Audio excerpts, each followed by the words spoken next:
You're watching Next Pitch, the student athlete playbook for parents raising tomorrow's athletes.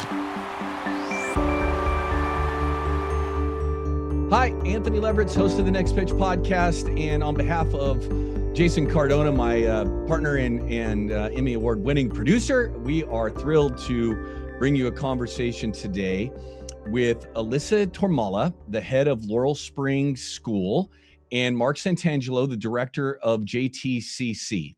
Laurel Springs School is an online school that serves not just athletes, but for our conversation today, student athletes that are looking for a different kind of educational experience, providing them with more flexibility to pursue their sport in a way that is helping them get to the next level.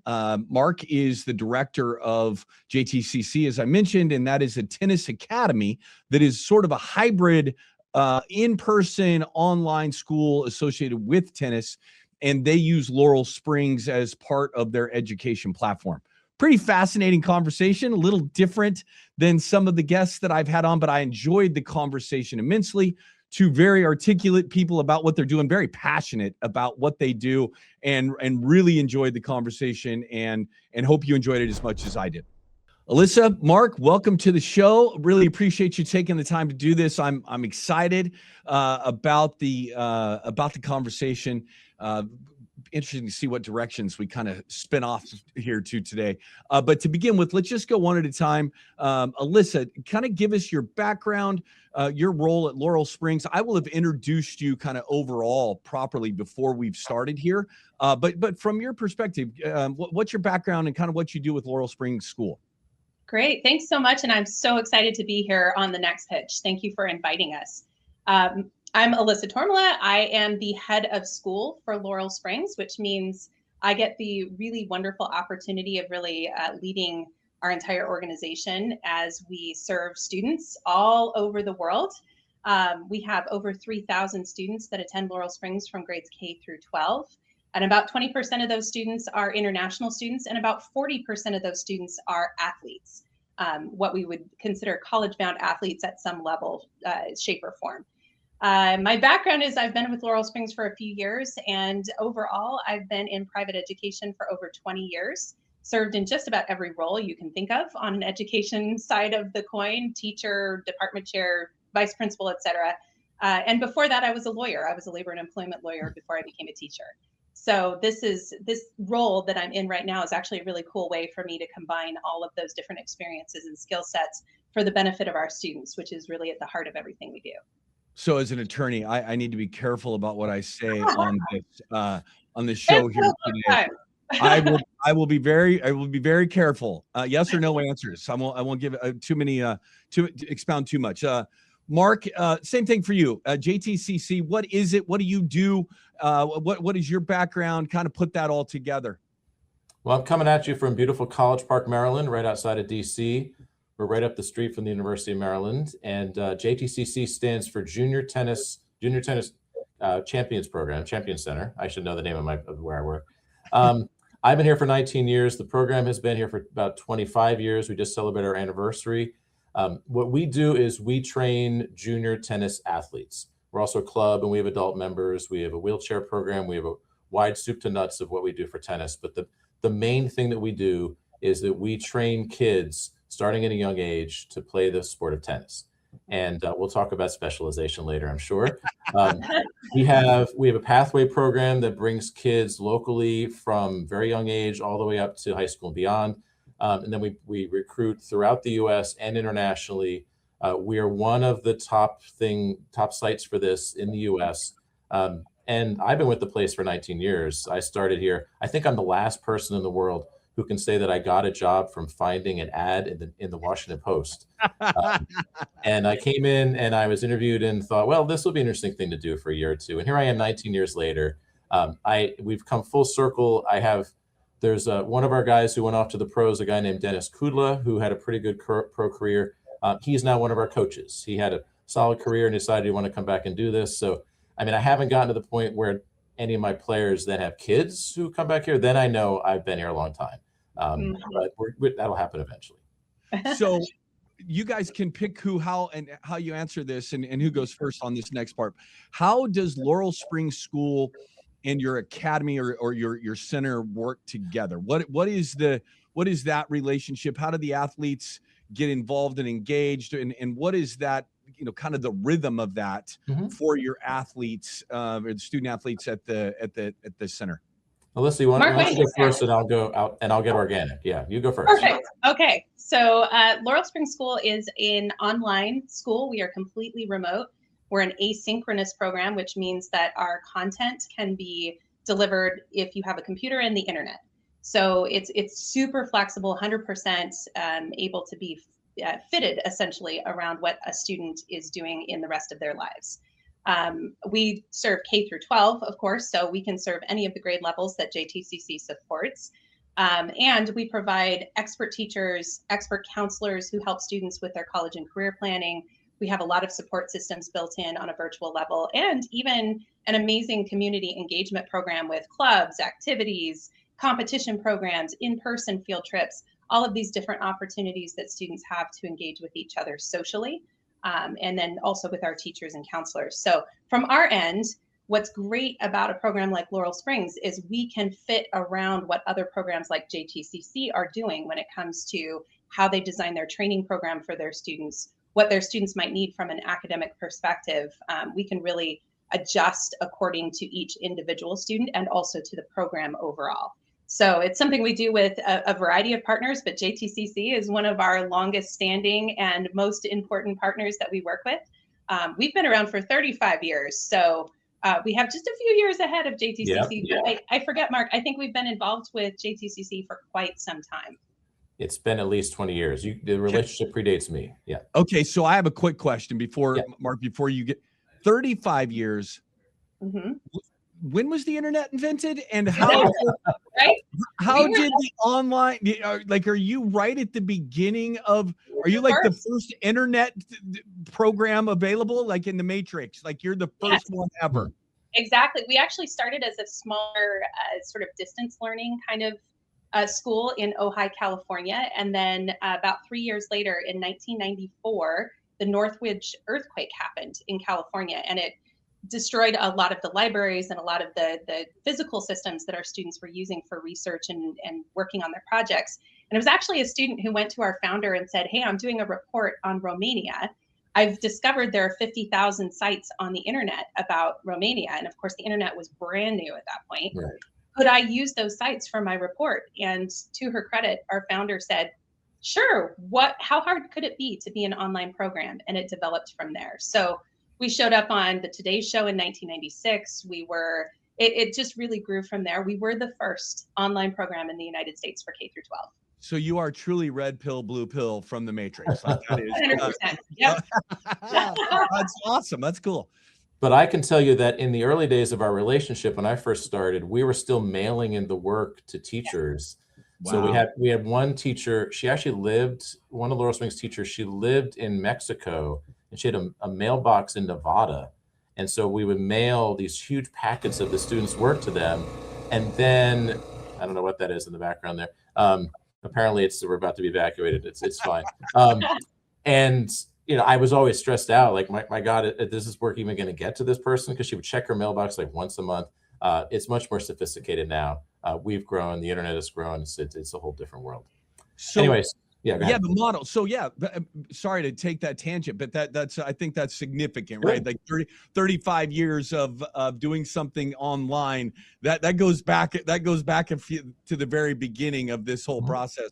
It really so for you, what is that model, and why is it attractive to kind of how you talked about it, building it around your training program?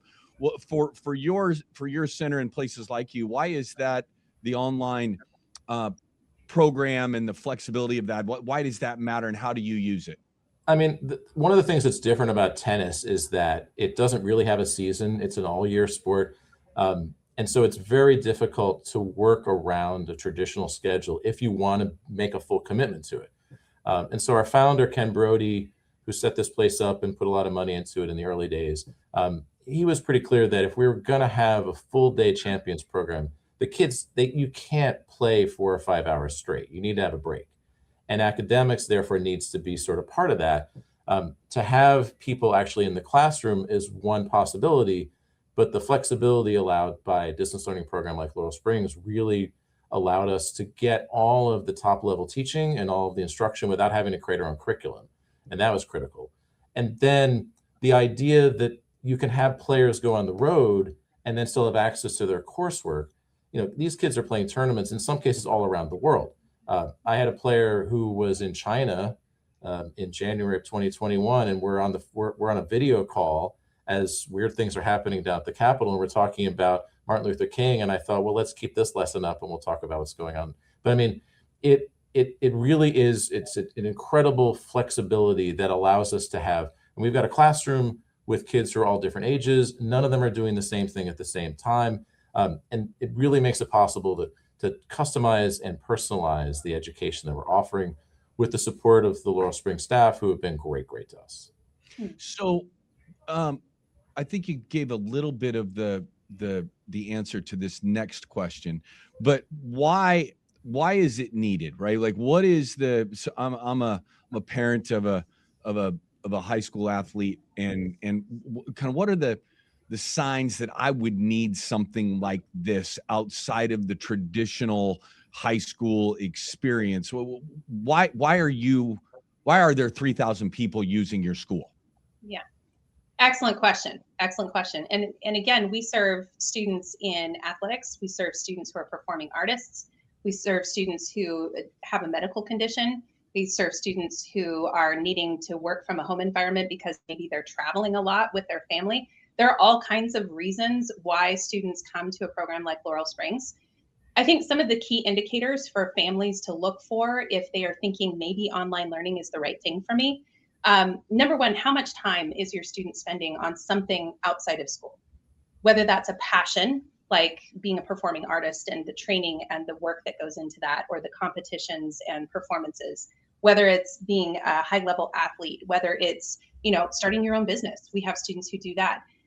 Is your student needing to spend significant time on something outside of school that is now interfering with that academic school day and resulting in them maybe not getting enough sleep, not getting enough time to themselves, not having family time? Because the traditional school day isn't just about the classes you're attending, it's also about all the homework and extra work that comes outside of that school day. So that's the number one indicator to look for.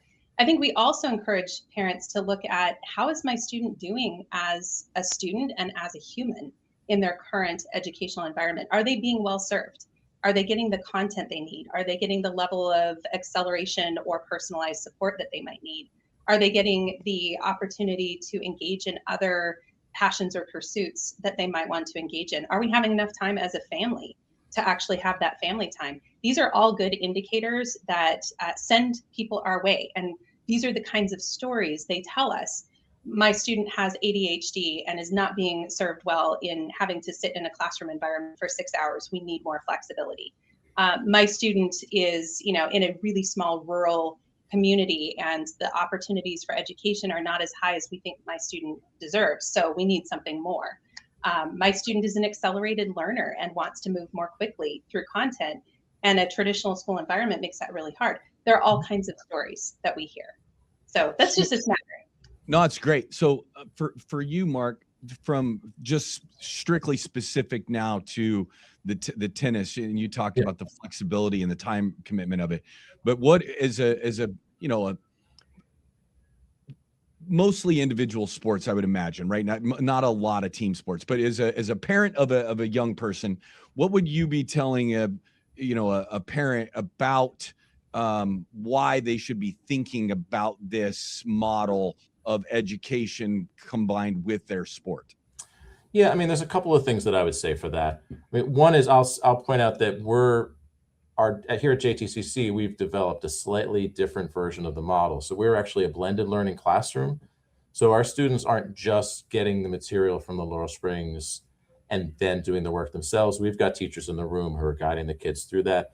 And I think that can make a big difference, because then we've built different relationships with these kids, especially the ones that come back year after year. So I mean, that's a big part of what I could say. And then, I mean, parenthetically, I'll just say we've had some kids who are not tennis players who come to us for many of the reasons that Alyssa pointed out. Once our track record sort of was established, we had a kid who was a fencer for a while. And the things that I tell these parents when they're coming is, a school day is really very rigid, and training for it to work, whatever it is, if it is that fencer, if it is people who are playing tennis, to be able to really decide that this is something you're passionate about really requires the kind of intense, that 10,000 hour kind of thing is very hard to pull off when you're also trying to juggle a traditional classroom setting where most teachers, God bless them, are doing their best, but it's very hard to customize what you're going to do for any kid with any passion in that kind of setting. Agreed. So what is, I saw a quote, and I don't remember if it was from Colleen, the person that introduced us to you, or if it was something that I read on your site, but an interesting thought about burnout, that burnout happens, and it wasn't related to the sport.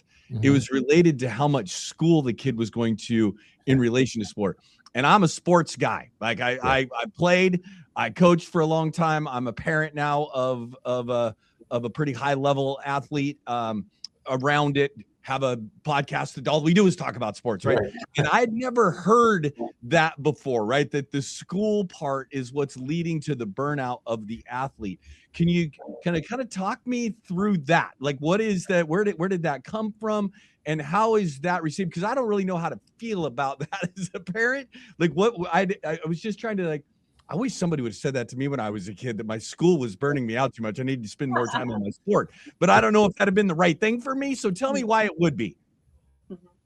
Well, I can tell you from my own personal experience, both in brick and mortar environments and in online, working with student athletes. The amount of time and energy that they are putting physically and mentally into their sport is pretty significant. Whether they're in a group sport or in an individual sport, whether they're planning to make that their career or not, it's a huge amount of time, and it's very dedicated time. When you are putting that alongside, as Mark said, a traditional school day where you've got to get up in the morning and show up at 8 o'clock in the morning, and you're in classes all day until 3 o'clock, and then you have homework on top of that.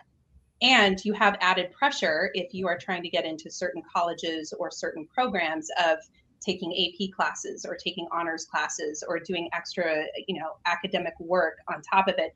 And then you also need to be in clubs. Then you also need to be in activities. You need to show student leadership.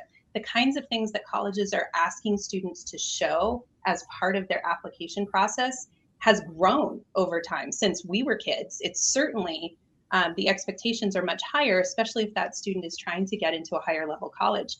That puts a lot of pressure on students. And it's not just about the number of things they're doing. They have to do them all well. You have to be a great leader. You have to be a great tennis player. You have to be a great student. You've got to get those A's.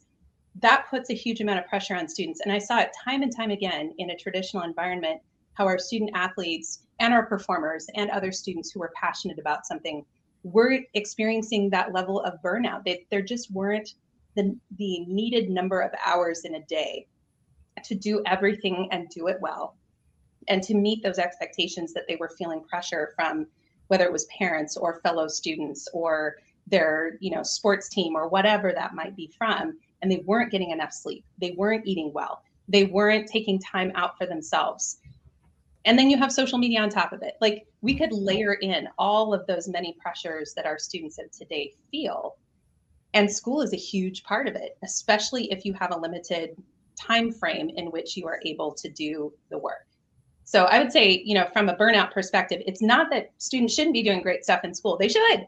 And school is an important thing. It's absolutely part of what helps them prepare for the future. But it's that combination of pressures on top of any given student that causes that sense of burnout. And they don't know how to manage it. So, yeah. And I would add, I think burnout comes from the grind. I don't necessarily think that it comes from one particular aspect of what you're doing. I think it comes from just the dailiness of it. And so a non-traditional school setting can help eliminate some of that grind, because every day is different. Every day you have a lot more of your own autonomy about what you're doing. And our kids come to class and we don't have, specific, like, okay, 8 to 8:30, we're going to do math, and 8:45 to 10:45, we're doing social studies. Instead, a lot of the kids are making up their minds about, right? I was just working on this essay last night, and I think I'm going to try to finish that up now. Can you help me with that? And they're going to have a lot more say in what they're doing, which I think makes a huge difference for commitment, for level of engagement, and also just, that grind really does wear you down no matter what you're doing. The people, athletes who burn out, it's mostly, I think, because of the practice, right? They love to compete, but it's that 10,000 hours that gets put in. And the same thing happens academically, I think. A lot of kids who struggle in just be engaged in school, it's because those bells are ringing at the same time every day. They see the same classroom, the same people, and there's a sameness to it. And that, I think, can really wear you down. Mark, from your side, just kind of talk me through a day. What does a student's day look like? From get out of bed in the morning until go to bed at night? Is with the academy, and is it okay to call it academy, that what you guys have? Yeah. Okay. So from academy, educationally, meals, socialization, like what does that look like? Yeah. Okay. So I take you to College Park, Maryland, a beautiful part of town. And I've got great memories in College Park, Maryland, by the way. It's a great day. We're so lucky. Terrible memories. I have both. I got my ass beat by the University of Maryland as a coach, and then held Villanova to the least amount of points in the history of the NCAA tournament in that same building 2 days before. And I barely remember the Villanova game because of the ass whooping that Brenda Fries and the University of Maryland put on us. So anyway, that little sidebar right there. Yeah. So, most of our kids are local. Many of them come internationally or from other places. And so they may be living in nearby apartments or whatever. But let's imagine that everybody here, they're within half an hour of the tennis center. So their bell's going to ring, and their mom or their whoever is going to get them in the car. Some of them take the metro right by the metro. They don't live on your campus. These are kids who nobody lives on our campus. We don't have any boarding. Okay. So they're hopping in a car, hopping in the Uber, or they're taking metro, and they're getting off, and they're walking in the door at 8 o'clock. And there's two different training groups, which means there's two different classroom groups. So we'll take one group. They're going to walk into our classroom at 8. They'll drop their tennis bags, and the first thing we'll say is, "What'd you do for homework last night?" We'll look through the specific things they said they were going to do, and then either finish that or move on to the next thing. That group would be in class from 8 to 10. And in that time, they'd be working with me. They'd be working with my math teacher. If they have a call with one of our tutors, we've got science tutors, we've got foreign language tutors, that might happen during that time. And then at 10 or 9:55, because I'm nice, we let them transition to the courts. And so that group would then go hit the courts and work with our coaches in one-on-one, one-on-two, one-on-4, depends on what the drills are for the day. Usually there's some match play as well. Most kids on Wednesday do these really long matches. We call that Warrior Wednesday. I think of it as Worrier Wednesday because I'm worried that they're going to come off the court and then they'll be burned out. And then that group, then they get off the court at 12, more or less. They have a half an hour for lunch, and then refreshed, they come back to the classroom for another hour and a half of instruction with our teachers. They would hit the courts again at 2 and then have an hour of fitness, usually at the end of the day with our fitness staff. And then exhausted but happy, they head off. Their parents come pick them up, or they head off to the metro and they head home. Although a lot of them just stick around. This is really a home for a lot of them. Many of these players have been here for years, none of them longer than me, but I'm pretty old. But this is really their home. Siblings have gone here. Their parents are often just hanging around, just talking to each other. And that it's a very intense day, but it's a pretty joyful day, except when the coaches yell at them. I never. So you guys are more of a hybrid school than you are an online school. So Yes. You use the online school to supplement what you do in the classroom. So the socialization, they're with other kids. They're not by themselves in front of a computer working for whatever time that is. Correct. And then going out to the court and just being by themselves. Correct. So, yeah. And in that classroom, there are probably going to be kids of older and younger ages. One of the cool things is that, if we have a kid who comes through here for years, you may have a 9th grader sitting in the same room as a 12th grader and watching them go through the process of getting into college and recruitment. And then when their time comes, it's a lot less abstract because, I remember when Styles did this. I remember when Cindy did this. I remember when they were stressing about the SATs. I remember when they were dealing with getting 10,000 emails a day from all these coaches and having to sift through those and figure all that out. But I think that that's great because, then the young ones eventually become the old heads, and then the old heads then can teach the young ones sort of what's happening next. And that happens here in our classroom, not just on the court, which is fun. So, Alyssa, on that note, so obviously you have different clientele, right? You've got the academy clientele that has this hybrid version, but I assume you have just a bunch of one-off students that are operating with their own coaching staff outside, and then their schooling is done through you completely. What is that kid's day like compared to what Mark just described? I love this question. I get it a lot in conversations with families. And the answer is really, it depends on the kid. Like that's really the short answer. So it depends on the age level of the student. It depends on how independent they are. It depends on what else is going on in their lives.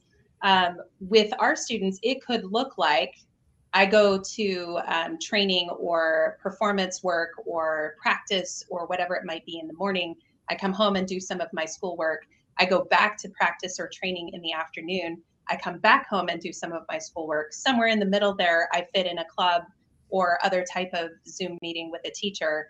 And then in the evenings, I'm hanging out with my family and getting a little bit more work done once I'm done with dinner.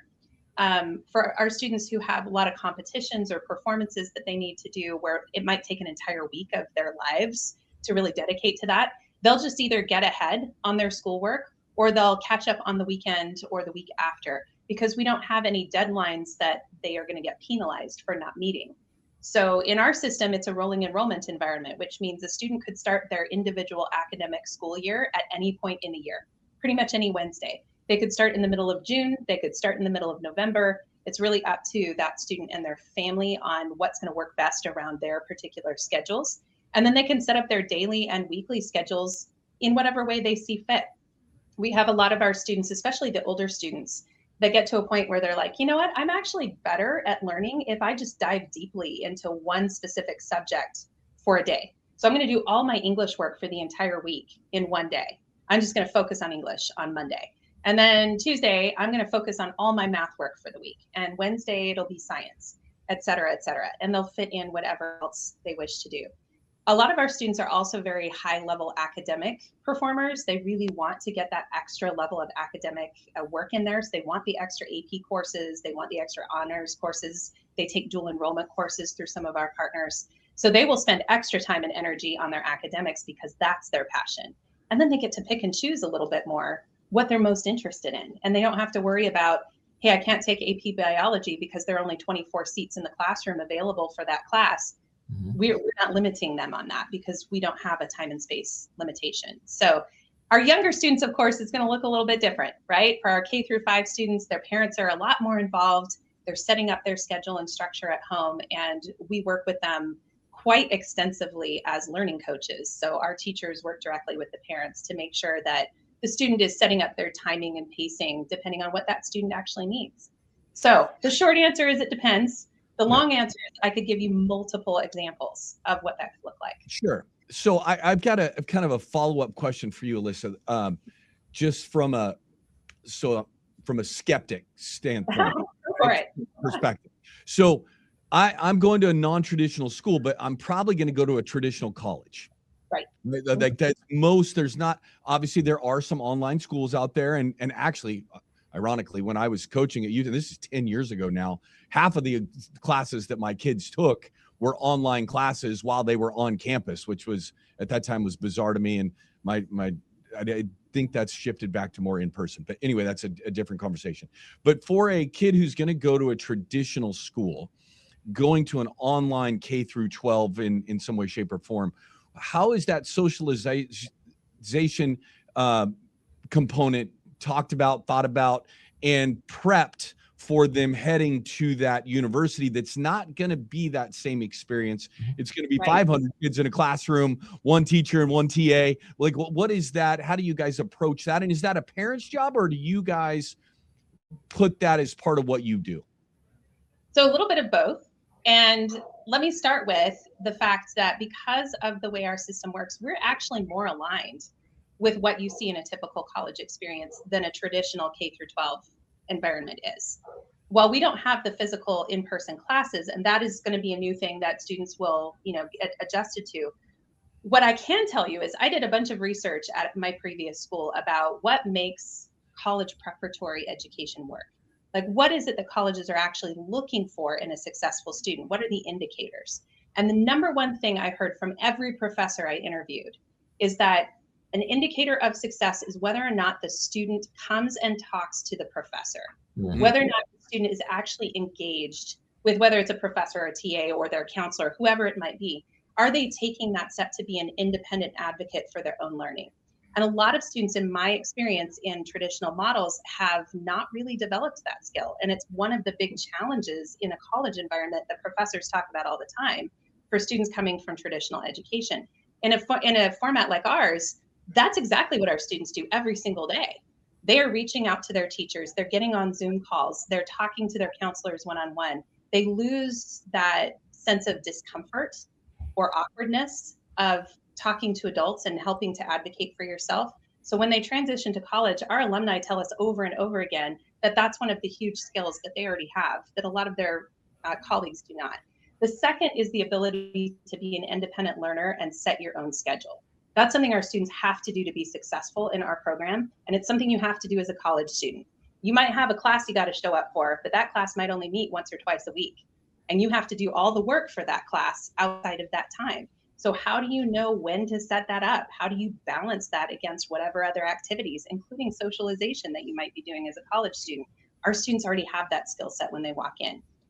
To your point, however, it is hard in a online environment like this to have the same sense of just sit around in a lunchroom and have those conversations with fellow students.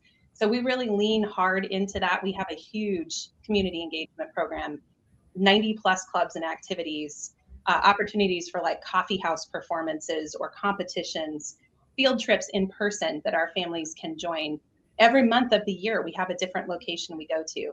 Informal meetups. Like, there's a lot of opportunity for students to lean in to that socialization with other students.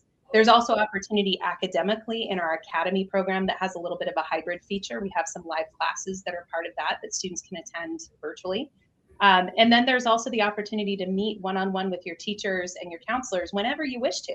So there's a lot of opportunity, but we always tell families, if you're going to go online, if you're going to be in this kind of environment, you have to deliberately and intentionally lean in to opportunities for socialization, either within the school, what we offer, or in the case of a place like JTCC or other partners, in those external spaces where you are getting together with your fellow athletes or your fellow colleagues or your fellow performers and having that sense of social engagement outside of the school. I love a great answer. So that is a head of school answer right there. That is Can I give you a down on the weeds answer? Yes, please. So, this is something that I worried about from the first day that I came here. And ultimately the big question is, are kids going to succeed in college? Mm-hmm. And, we are very engaged with our alums, and they come back, and some of them, like there's some in the building right now. And the ones who went to college, which is the vast, vast majority of them, we've sent a few to the pros, but they come back and they mostly tell me that college is easier than what they experience in high school. And it's not just because the schedule is different and they're in class fewer hours of the week, which I hope is not the reason, but actually that they think that they have definitely over the years internalized this skill about sort of being self-starters and especially organizing their time, because our kids are all athletes where there are tremendous pressures beyond what the typical college student might have to deal with. Most college students have a big transition at first, but when you're an athlete, you've got a job from day one and you need to be able to meet all the responsibilities or you're off the team very quickly. And so for most of them, they found that the transition is very smooth. There's a few things that come as a surprise, but otherwise, when they come back, and we've had kids go, to UVA and to the Ivies and lots of great schools, and they generally come back and they tell me, this was not as hard as I expected it to be, is the most common thing that I hear, which is great. Then I feel like maybe I did something right. Yeah. My daughter actually came home and told me that here recently that college was simpler for her than her high school was, which made me feel good about where we sent her to school. Right. So I think that is, I don't think you hear that very often in the public school world, but I'm very happy about where my kids went to school. On the athlete component here. Okay. So let's kind of shift gears to the student athlete. What kind of athletes are we only looking at elite athletes coming into your academy, or is it kids who are just wanting an athletic experience along with getting prepared? And how many of them are doing other things than tennis at a young age? The word specialization. How many of them are specializing in tennis versus doing multiple sports? So, the kids who come to us, they are going to probably self-select as pretty elite. But ultimately, really what brings them to us is the passion for the sport. So, these are kids who probably picked up a racket at a pretty young age, whether they did it here in one of our early pathway programs or whether mom and dad played tennis or whatever, and they just fell in love with the sport. A lot of them do have other interests, but ultimately at some point, tennis is the one that they wanted to focus on. And they aren't necessarily going to be, like, we've only had a handful of players who've gone off to the pros. That's not what we're about. If Francis Tiafo is one of our alums, and he's done very, very well. Haley Baptiste, who's a rising star on the women's side. But for the most part, we're about sending kids to college. But what they're going to do in college will vary. I mean, we've had some players who their level is not high enough that they're going to be heavily recruited, and they may just go and play as a club sport, or they may, really just get offers that are just not really going to get them on a team, but maybe it helps them get the conversation started with some of these places.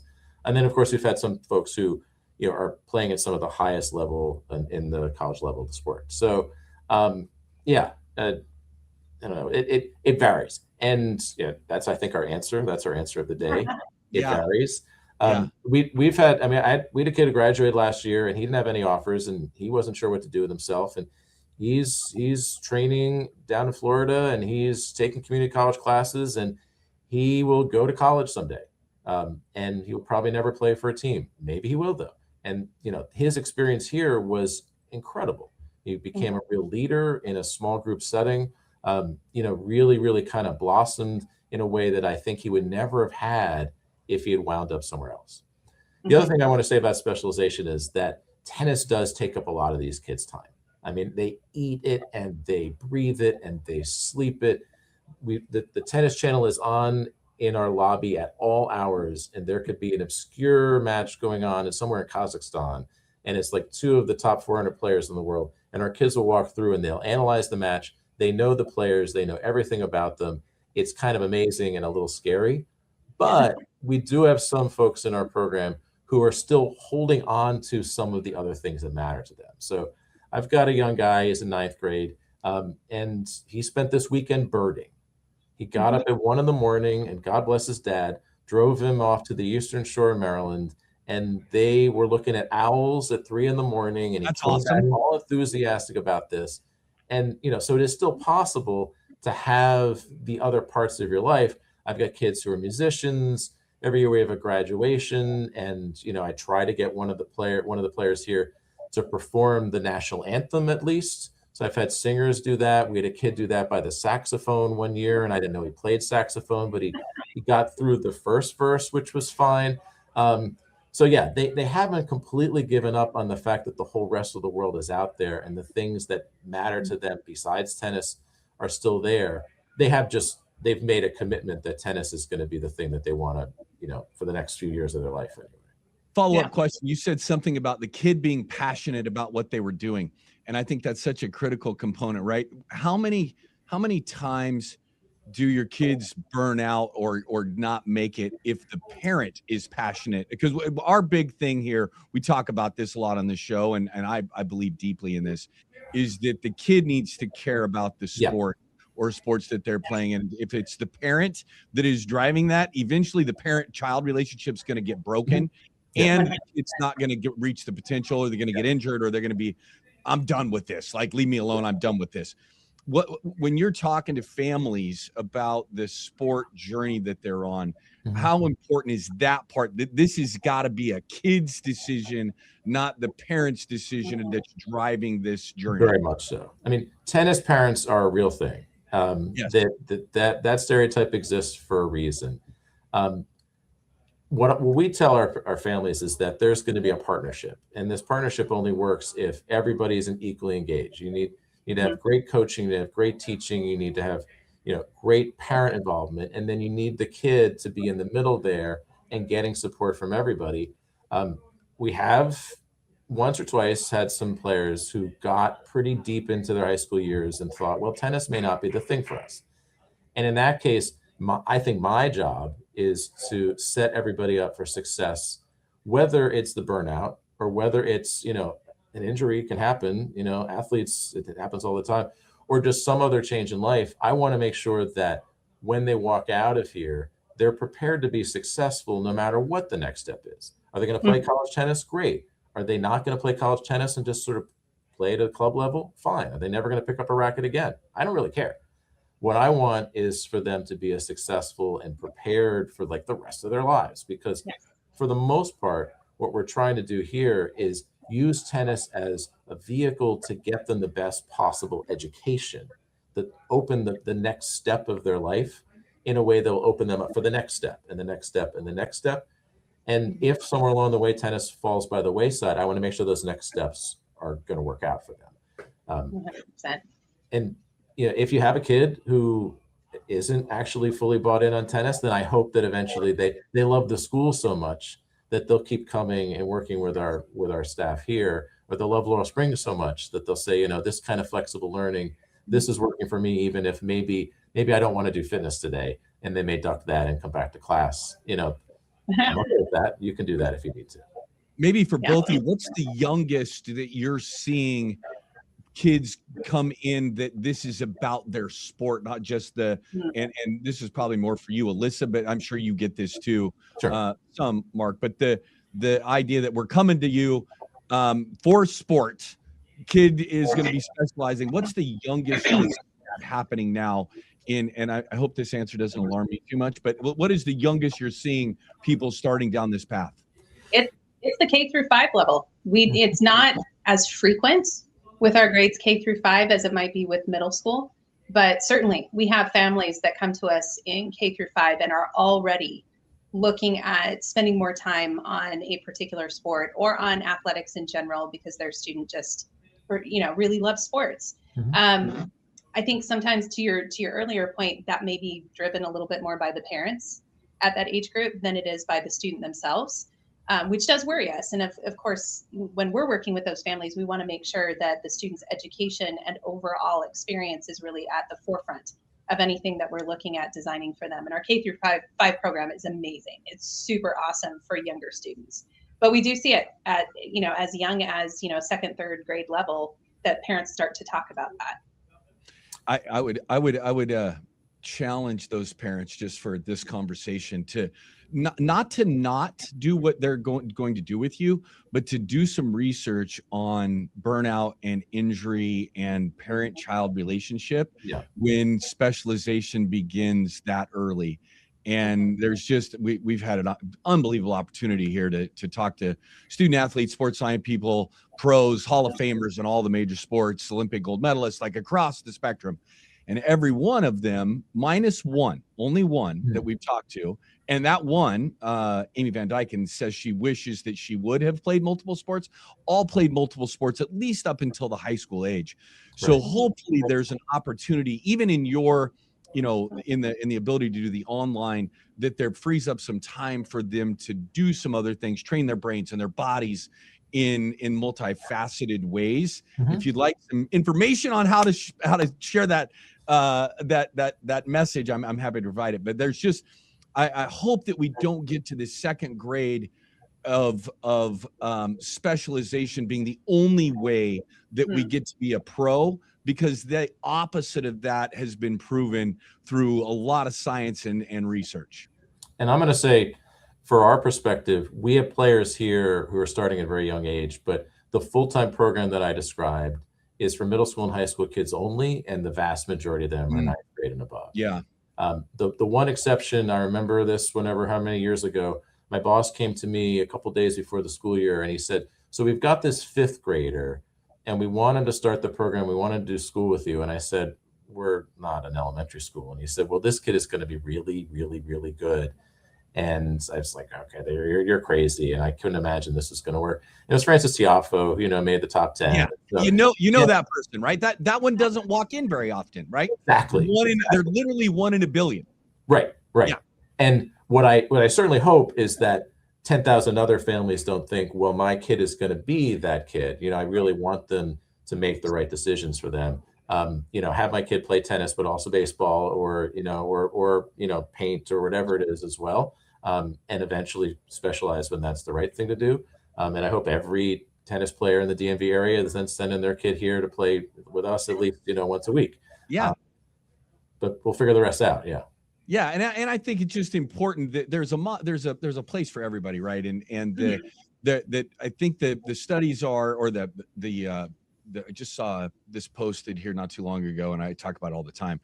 3% of high school athletes, not youth athletes, high school athletes play Division I sports. Right. 0.3 make money playing that sport of college athletes, right? So you move that down to the youth sports arena, you have a much better chance of winning the lottery than you do of your child making it to the pros. And so making those decisions about their overall health and their overall education and everything that they're doing, and if it's the right, but don't make it because you think your second grader has to specialize in golf in the second grade. Well, maybe golf might be one of those few sports that way, but has to specialize in basketball, I'll use my sport, to become a pro. The opposite of that is actually true. Right. Yeah. Yeah. So, anything to add to that? No, I think it's an important conversation across the board, whether you're talking sports or not. The ability of students to have a variety of options to explore their passions, their interests. No school is perfect. No school is perfect for that, and no school can provide everything that every student would ever want, right? And so my best advice to parents is to really look at who your student is as a human, who they are as a learner, what are they excited and interested about, what is going to get them going, whether it's sports or academics or performing arts, whatever it might be, what is going to get them going? And then how can you make decisions as a family to put them in the best possible position to build the skills that they need, both as a human and in their passions and pursuits and in academics, to give them the most options as they move forward. Because to your point, we have a lot of college-bound athletes who come to us with goals in mind, be a college athlete, to be in Division I, et cetera, et cetera. But they also need all of those other opportunities to expand their interests and horizons. And that's one of the beauties of a school like Laurel Springs. We have over 100 electives. So a student can choose from a lot of different things to try and say, hey, do I like cooking? Hey, do I like coding? Hey, do I like music and art? I get a chance to go explore that. I can explore it in clubs or activities. I can explore it in my local communities.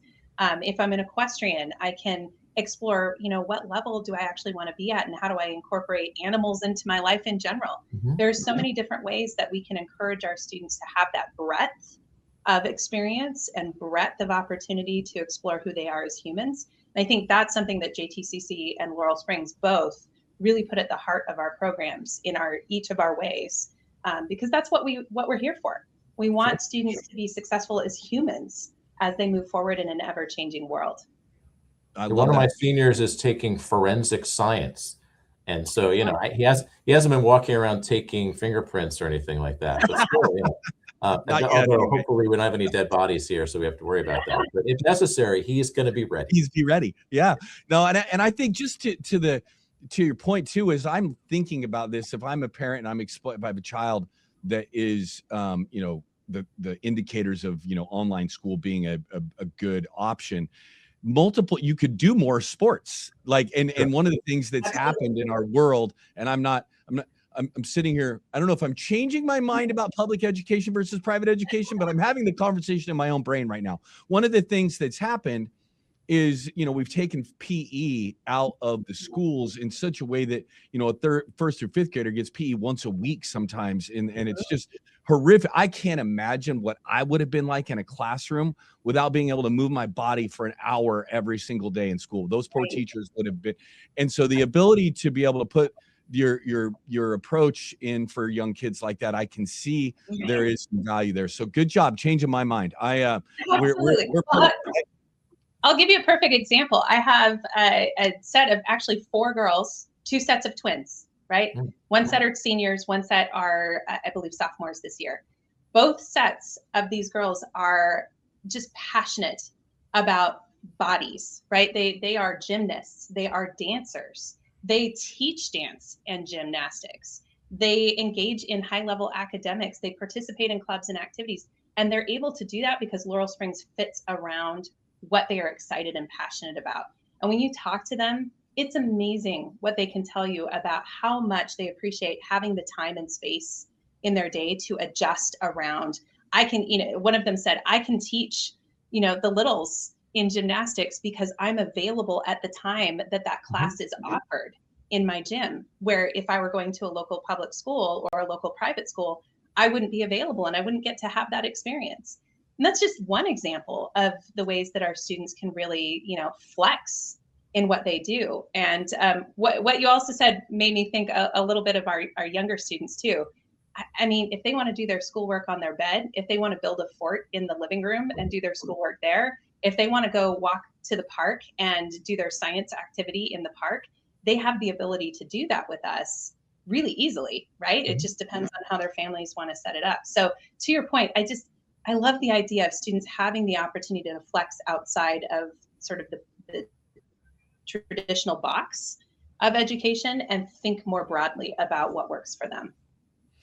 Well, I'm grateful you guys came on to have the conversation. This has been fun and a completely different conversation than we've had about the subject that we talk about all the time. And I really appreciate your perspective. Sure. How do people, if they want to find out about you, if they want to get information about both of your programs, how do they find you? Mark, go for it. All right. Well, we are on the website at www.jtcc.org. And, just look up the only other JTCC in the world is some community college. So you'll find us pretty quick. And for us, we're at laurelsprings.com. And, you can find me, you can find any of our leadership team there, and you can also find our course catalog and all kinds of information about our system and how it works. And we offer virtual open houses every month, twice a month. So that's really a great way to get down and dirty understanding of how the school works. So, but yeah, people are more than welcome to reach out to me. atormala@laurelsprings.com is my email address. And I'm very passionate about this. As you can see, I've been a lifelong educator. I love what we can do for kids. And that's my ultimate goal, is to make sure we have as many opportunities for kids as possible. So reach out to me. I love it. Wonderful. Well, Alyssa, Mark, thank you so much for coming on. I appreciate the conversation and keep up the good work. And hopefully we'll be back in touch with you guys soon. Super. Thanks. My pleasure.